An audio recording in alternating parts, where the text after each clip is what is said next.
আজি 10 দিন মানৰ আগত হোৱা বৰষুণৰ ফলত তেলনালাইদি বৈ যোৱা IOCL যি লেতেৰা পানী আৰু তেলে এখন বিস্তীৰ্ণ খেতি পথাৰ নষ্ট কৰিলে। আৰু আমি প্ৰত্যেক বছৰে IOCক মানে IOCৰ ওচৰত কথা দিছিলো, আমি আলোচনা কৰিবলৈ আহিছিলো যে তেওঁলোকে আমাক তেলনলাটো নিৰ্মাণ কৰি দিয়ক, মথাউৰিটো পকা কৰি দিয়ক। কিন্তু তেওঁলোকে আমাৰ কথা নুশুনিলে, আমাৰ দাবী আজিলৈকে তেওঁলোকে মানি নললে, যাৰ ফলত আজি এখন বিস্তীৰ্ণ খেতি পথাৰ ধ্বংস হৈ গ'ল। এটি শিশু আজি 2 বছৰ আগতে তেলনলাত পৰি মৃত্যুবৰণ কৰিছে তেল পানী খোৱাৰ কাৰণে। ইয়াৰ দায়িত্ব কোনে ল'ব? IOCL ইয়াৰ দায়িত্ব ল'ব লাগিব, যিহেতু তেওঁলোকৰ লেতেৰা আৱৰ্জনা আমাৰ তেলনলা আমাৰ গাঁৱৰ মাজেৰে যায়। গতিকে এই নলাটো চাফা কৰি ৰখাটো তেওঁলোকৰ নৈতিক দায়িত্ব, আৰু এই দায়িত্ব তেওঁলোকে পালন কৰিব লাগিব। তেওঁলোকে যদি নকৰে, আমি যিকোনো প্ৰকাৰে তেওঁলোকক কৰিবলৈ কিন্তু বাধ্য কৰিম।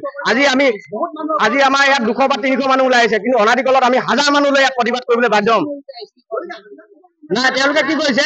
তেওঁলোকে কেইজনমান মানুহক গিলান দি ড্ৰামত তেল ভৰাবলৈ এটা অপচেষ্টা কৰিছে, যিটো দ্বাৰা এই সমস্যা সমাধান নহয়।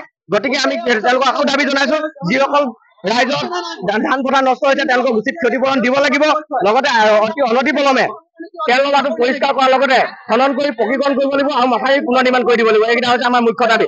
যদি তেওঁলোকে অনাদিকলমে এই কামটো কৰি নিদিয়ে, তেনে অনাদিকলত কিন্তু আমি ইয়াতকৈ ডাঙৰ জংগী আন্দোলন গঢ়ি তুলিবলৈ বাধ্য হ'ম। কাৰণে ল'বলগীয়া হৈছে, যিহেতু IOC কৰ্তৃপক্ষে নিৰ্বিকাৰ। তেওঁলোকে ইমান দিনে কৰি অহা দাবীখিনি তেওঁলোকে মানি চলা নাই। সিদিনা হৈ যোৱা যিখিনি তেল আপোনালোকে হয়তো পাইছে মোৰ ফেচবুক লাইভত, তেতিয়া মই দিছিলো যে যদিহে এনেকুৱাকে যদি এটা জুচলা কাঠি লাগিলে গোটেই ৰাইজৰ কাৰণে যথেষ্ট ক্ষয়ক্ষতি হ'ল। তাৰোপৰি যিখিনি কৃষিভূমি বিলাক আপোনালোকে হয়তো দেখিছে মোৰ ফেচবুক লাইভত, কঠীয়াবিলাকত একদম তেল জমা হৈ আছে। আৰু এইখিনি যে খেতি হ'ব আৰু সম্ভৱ নহয়, যিহেতু আৰু 2-3 বছৰৰ কাৰণে এইখিনি চন কৰি যাব। ৰাইজক কোনে ক্ষতি দিব? গতিকে IOC কৰ্তৃপক্ষৰ ওচৰত আমাৰ এটা দাবী, যাতে ৰাইজৰ যিখিনি ক্ষয় ক্ষতি হৈছে সেইখিনি ক্ষতিপূৰণ কৰক, আৰু নলাটো বছৰি বছৰি খনন কৰক। তাৰোপৰি নলাটো 2 পাৰে পকীকৰণ কৰক। আৰু যদি পকীকৰণ নকৰে, তেনেহলে তেওঁলোকে কি কৰি আছে ইমান দিন? কাৰণ তেওঁলোকৰ পানীয়ে যে যায় সেই ৰাস্তাইদি, সেই নলাইদি। গতিকে ৰাইজৰ প্ৰতি IOC অকল নিজৰ মুনাফা কৰিলে নহ'ব, জনসাধাৰণৰ উন্নয়ন কৰাটো এইটো কৰ্তব্য। প্ৰতিটো ইণ্ডাষ্ট্ৰিৰ এটা জনকল্যাণমূলক আঁচনি আছে।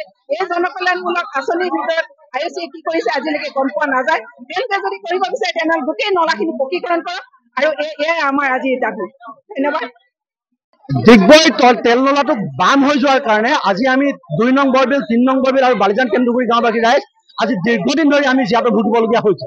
আমাৰ ইমান তেল নলাটো ইমান বাম হৈ থাকিল যে এতিয়া এই তেল নলাটো আৰু এতিয়া পানী মানে লৈ যোৱাটো সম্ভৱ নহয়। এই তেল নলাটোৰ ফালেদি আমাৰ IOCLৰ পানী যায়, আমাৰ গোটেই ডিগবৈ টাউনৰ পানী যায়। এই পানী যোৱা যিটো তেল নলা আছে, এই তেল নলাটো ইমান বাম হৈ থাকিল যে এতিয়া মানে আমাৰ এই যিটো বানপানী হৈ গ'ল, এই শেহতীয়াকৈ যিটো বৰষুণ দিলে, এই বৰষুণৰ ফলত আমাৰ গোটেই IOCLৰ পৰা খাৰুৱা তেল যোৱাৰ কাৰণে আমাৰ গোটেই অঞ্চলটোৰ মানুহৰ খেতি পথাৰবিলাক শেষ হৈ থাকিলে। মানুহৰ গৰু ছাগলী মৰিছে, গাহৰি মৰিছে, হাঁহ কুকুৰা মৰিছে, আৰু সাংঘাতিক ধৰণে ক্ষয়ক্ষতি হৈছে। আৰু এই ক্ষতিৰ ফলত এনেকুৱা অৱস্থা পাইছেগে যে এতিয়া আমাৰ আৰু ৰাইজে 2-3 বছৰলৈকে আৰু এতিয়া খেতি কৰিব পৰা অৱস্থাত নাথাকিব। সেইকাৰণে আজি আমি IOCL কৰ্তৃপক্ষৰ ওচৰত দাবী উত্থাপন কৰিবলৈ আহিছো যে তেওঁলোকে অতি সোনকালে আমাৰ যিটো তেল নলা আছে, এই তেল নলাটো একেবাৰে খনন কৰি দি এই তেল নলাটোৰ কিনাৰটো একেবাৰে পকীকৰণ কৰি দিব লাগে, মথাউৰিটো ওখ কৰি দিব লাগে, আৰু আমাৰ যিবিলাক ৰাইজৰ যিবিলাক ক্ষয়ক্ষতি হৈছে, এই গোটেই ক্ষয়ক্ষতিৰ ক্ষতিপূৰণ দিবৰ কাৰণে আমি দাবী উত্থাপন কৰিবলৈ আহিছো। দ্বিতীয় কথাটো হ'ল যে এই তেল নলাটোৰ ওপৰেদি কেইবাখনো দলং গৈছে, যিবিলাক বহু আগতে বনাই থৈ দিয়া। এই দলং বিলাকো আমাৰ পকীকৰণ কৰি দিবৰ কাৰণে আমি দাবী উত্থাপন কৰিবলৈ আহিছো। আৰু তৃতীয় কথাটো হ'ল যে আমাৰ যিটো ষ্টেচন পাৰা, এই ষ্টেচন পাৰাৰো একেবাৰে এতিয়া সাংঘাতিক ধৰণে বানপানী হৈছে। আমাৰ ডিগবৈ টাউনতো বানপানী হৈছে। গতিকে এই বানপানীবিলাক ৰোধ কৰিবৰ কাৰণে তেল নলাটো খনন কৰাটো অতিকৈ জৰুৰী, আৰু এইটো প্ৰতি বছৰ মূৰে মূৰে চফা কৰাটো অতি জৰুৰী। সেইকাৰণে আমি এই কথাখিনি আজি ডিগবৈবাসীৰ ৰাইজে আমি আজি ক'বলৈ আহিছো। আজি আমি কেন্দুগুৰিবাসী ৰাইজ আহিছো, 2 নং বৰবিল, 3 নং বৰবিলবাসী ৰাইজ আহিছো।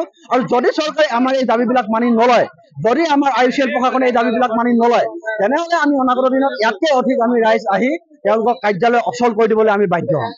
IOC কৰ্তৃপক্ষই আপোনালোকক বৰ্তমান পৰ্যন্ত কিবা আশ্বাস বা কিবা ক্ষতিপূৰণ দিয়াৰ হেৰি কৰিছে নেকি? এতিয়ালৈকে তেওঁলোকৰ ফালৰ পৰা কোনো যোৱা নাই, কিন্তু আমি এবাৰ আমি চাৰ্কল অফিচক মাতি পঠাইছিলো।